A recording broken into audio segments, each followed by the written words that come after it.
자, 이번 단원은 5장 정보 및 수송 설비를 해보도록 하겠습니다. 정보와 수송 설비이기 때문에 이제 정보 설비에 크게 전화 설비가 이제 나와 있고요. 그 다음에 구내 교환 설비, 3번에 인터폰 설비, 그 다음에 4번에 비상용 콘센트 구내 교환 설비 이런 것들이 있는데요. 출제 비중은 높지가 않아요. 높지가 않고요. 요즘 들어서 이게 조금 출제가 되는 것이 있는데 일단은 한번 출제됐던 거 예전에 출제됐던 거 보겠습니다. 구내 교환 설비의 구성 요소라고 출제가 된 적이 있었는데 요즘은 잘 출제가 안 됩니다. 구내 전화기, 전력 설비, 단자함, 보안 설비, 배선반 이런 것들이 예전에 나오다가 요즘엔 좀 사그러든 추세고요. 요즘 들어 조금 부각되는 문제가 인터폰 설비예요. 그래서 엄마와 아들, 자식, 그래서 모자식 서로 하는 모기와 모기가 그러니까 엄마와 엄마들이 통화하는 모기가 이제 좀 메인이라고 보시면 됩니다. 그렇게 하는 것. 그다음 서로 섞여버린 것 이런 것들이 이제 출제가 됩니다. 통화 방식에 의한 분류가 아닌 것은 이렇게 이제 출제가 되는 경우가 있거든요. 작동 원리로는 프레스토크 눌러서 하는 거 동시통화 이렇게 되어 있습니다. 그래서 작동 원리에 의한 거냐 통화 방식에 의한 거냐 이런 것을 이제 구분하는 것으로만 요즘 좀 출제가 많이 되고 있고요.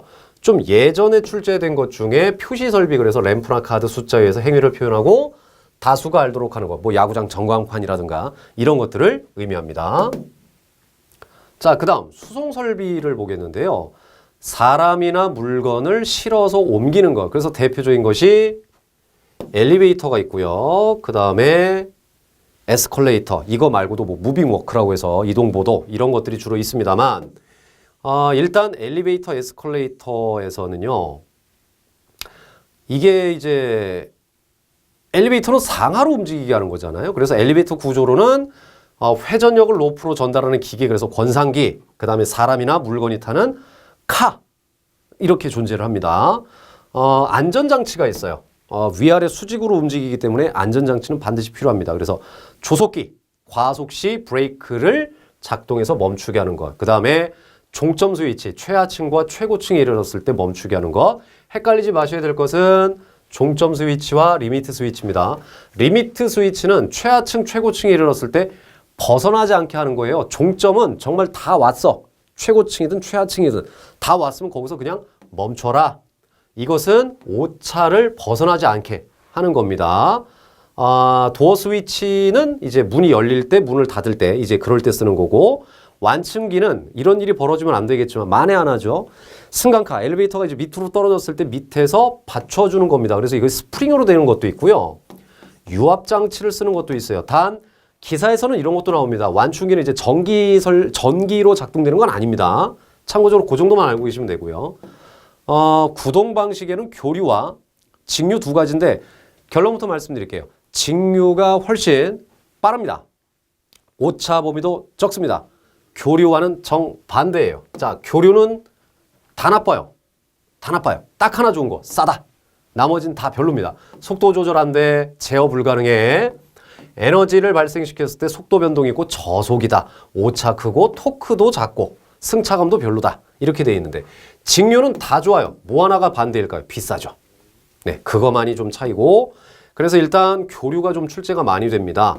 나머지 그 속도나 운행 방식은 한번 참고로 해주시면 되겠고요. 자, 에스컬레이터는 컨베어의 일종이다라고 되어 있지 않습니까? 30도 이하의 기울기를 가지는 트러스에 발판을 부착시켜 레일로 지지한 구조체. 이걸 무엇이라 하느냐라고 하면 에스컬레이터라고 해주시면 되겠습니다.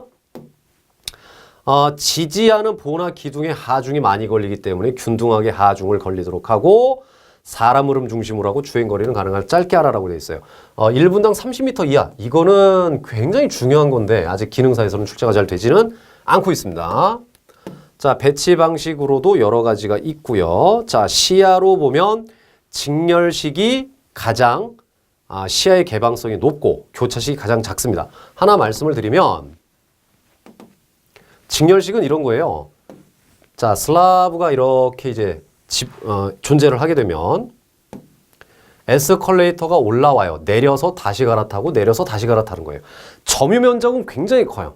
점유 면적은 굉장히 큰데 승객들이 올라가고 내려가고 할 때 밑을 내려보는 시야는 굉장히 좋겠죠. 그 다음에 교차식은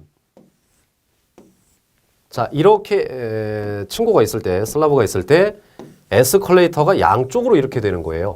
그러니까 점유 면적은 작아요. 단 승객들의 시야는 굉장히 좁아집니다.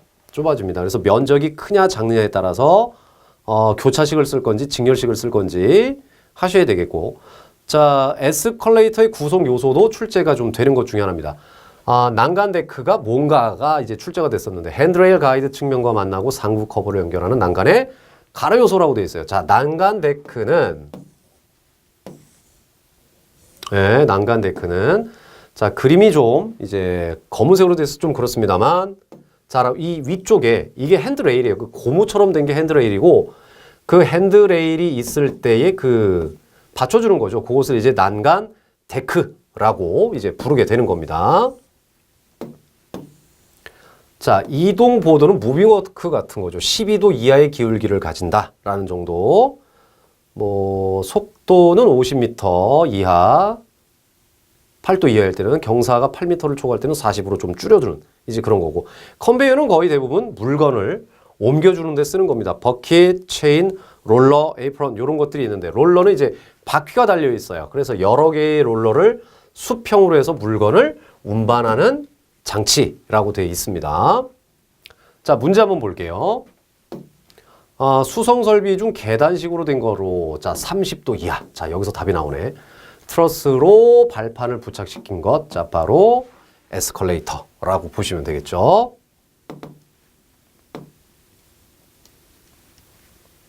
자, 그다음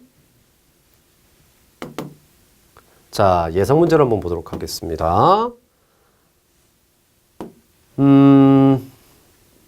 아까 이건 풀어봤었죠? 에스컬레이터의 구성 요소 중 핸드레일 가이드 측면과 만났던 거. 예, 난간 데크였고요. 자, 에스컬레이터로 옳지 않은 것을 골라봐라 그랬어요. 수송 능력이 엘리베이터에 비해 작다. 대기 시간이 없고 연속적이다. 연속 운전되므로 설비에 대한 부담이 적다. 건축적으로는 점유 면적이 작고 건물에 걸리는 하중이 분산된다라고 돼 있어. 자, 옳지 않은 것.